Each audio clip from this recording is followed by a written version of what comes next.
You are the creator of reality. And so, do you get how this is following around? I am the creator of my reality, so I'll look out into the world at realities I don't want to create that are only realities because somebody else beat the drum of them, and because they are reality, now I'll beat the drum of them and make them my reality. And we say, that's dumb. Why do that? Why not look out into the database of creation and selectively sift the realities that you want to replicate and beat those drums? Your answer is, we do it because it's reality. We do it because somebody else did it. If we were standing in your physical shoes, we would not let the reality of something be our basis for attention. We would let the feeling, vibration of it be our basis.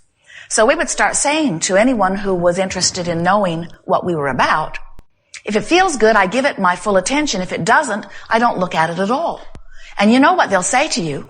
You should face reality. And then say to them, I do it all the time. I've just become a more selective sifter of the reality that I face. Because I've begun to discover that whatever reality I'm facing, whatever reality I'm talking about, thinking about, remembering, regurgitating, whatever reality I'm making statistics of, whatever reality I'm holding for very long in my vibration becomes my own reality. And I have become particular about the realities that I replicate in my experience because I've discovered I can create reality. I can create reality.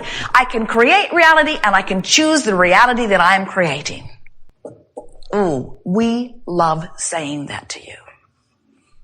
You are creators, and you can create anything that you want, but there's a better way of saying it.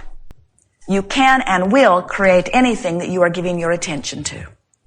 So you are born with this magnificent barometer, this guidance system, this emotional center that lets you know how you're doing right now. And right now is all that matters, because right now is the drum you're beating. Right now is the vibration that you're emanating. Right now is setting up your now and future experiences. And so it doesn't matter what you have created before. It doesn't matter what you have thought about before. It doesn't matter where you've been before. All that matters right now is your relationship between what you now want in your wisdom with all of this experience that you've gathered and what you are thinking about in relationship to it.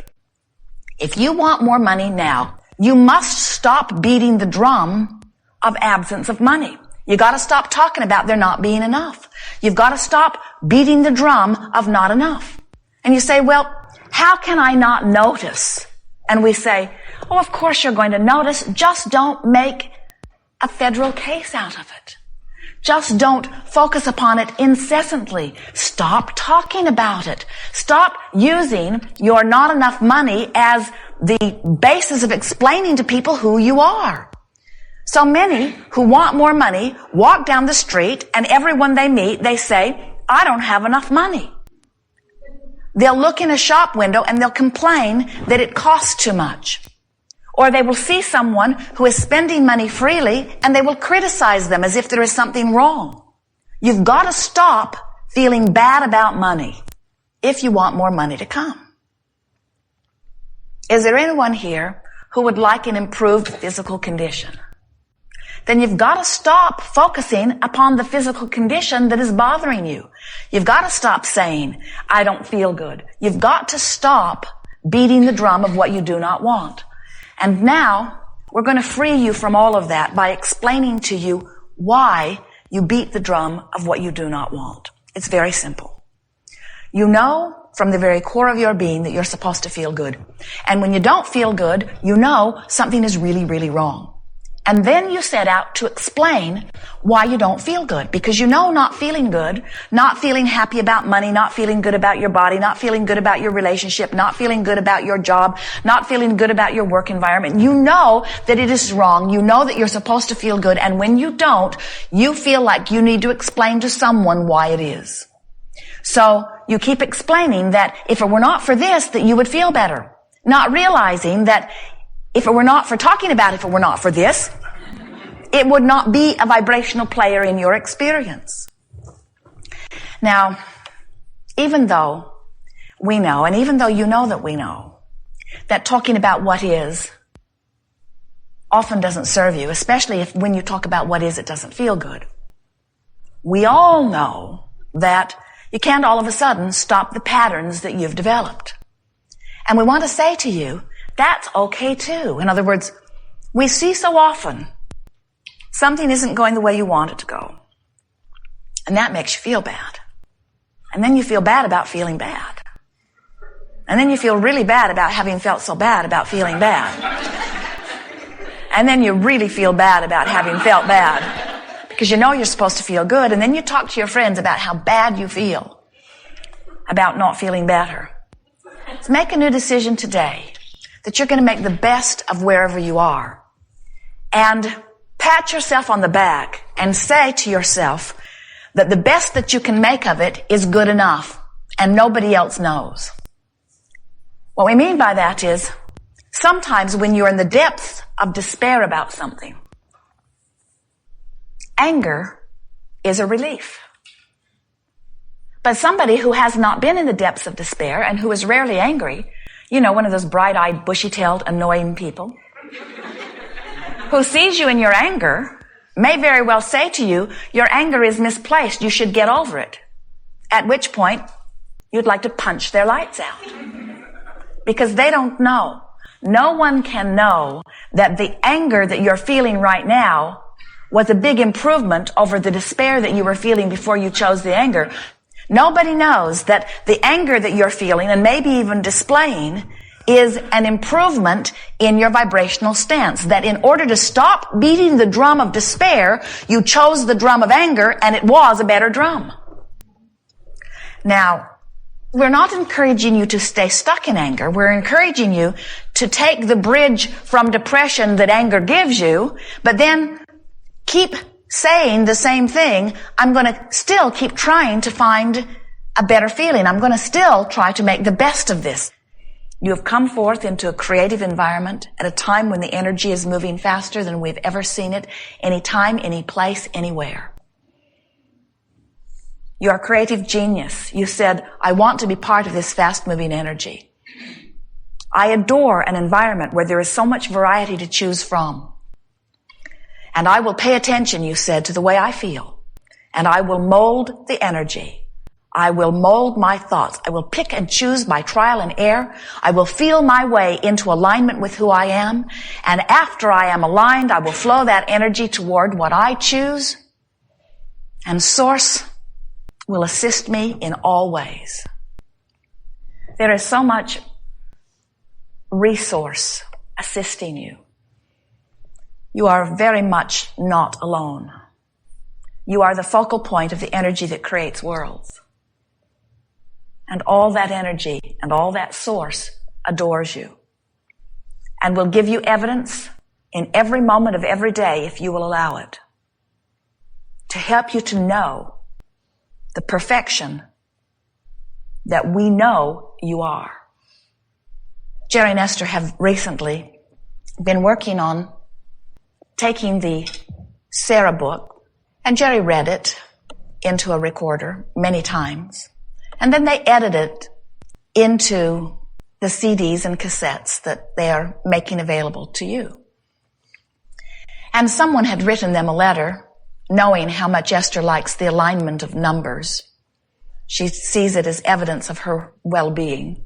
When she looks at the odometer and sees 11111, she loves that she has been inspired to look just at that moment. So they are listening to the recording, driving down the freeway. And Sarah has just awakened in the story. And she has looked at her digital clock, which reads 111. She doesn't know why she's awake, but she enjoys the coincidence of seeing 111, and she goes back to sleep. And in a few more moments, she wakes up and sees 222 on the clock. And then she goes back to sleep and wakes up again and sees 333 on the clock. Now this gets her attention. And as Jerry and Esther are listening to the recording, first time they are hearing it as they are driving the monster bus, they are at mile marker 333. And Esther says, I adore how the universe is able to orchestrate these things, to make the timing of our life so apparent to us.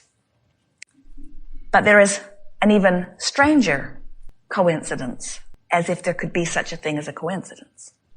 So a woman wrote to them, I think it is lovely, she said, that the Sarah book ended on page 222. And Esther said to Jerry, I was not aware of that, were you? And then Jerry recorded for days the Sarah 3 book. And then Esther took all of the pieces of his recording and put them together, taking this best paragraph and this best paragraph, the best reading that she could find, and pieced it all together and made the chapters 1, 2, 3, 4.